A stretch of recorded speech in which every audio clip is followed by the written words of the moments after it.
আগে থেকে স্কোয়াডে ছিলেন না পাউলো দিবালা। ২৬ সদস্যের চূড়ান্ত স্কোয়াডে ডাক পাননি ফ্রাঙ্কো মাস্তান্তিনো, আলেজান্দ্রো গার্নাচোর মতো ফরোয়ার্ডরা। কিংবদন্তি লিওনেল মেসিকে অধিনায়ক করে স্কোয়াড ঘোষণা করেছে আর্জেন্টিনা।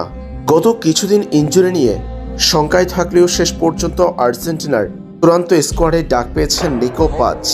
ফিফার নির্ধারিত সময়ের মধ্যে বর্তমান বিশ্ব চ্যাম্পিয়নরাই ঘোষণা করেছে বিশ্বকাপ স্কোয়াড। আর্জেন্টিনার ২৬ সদস্যের বিশ্বকাপ স্কোয়াডের আক্রমণ ভাগে আছেন ৭ জন ফুটবলার, মিডফিল্ডে ৭ জন, ডিফেন্সে রাখা হয়েছে ৮ জন ফুটবলারকে।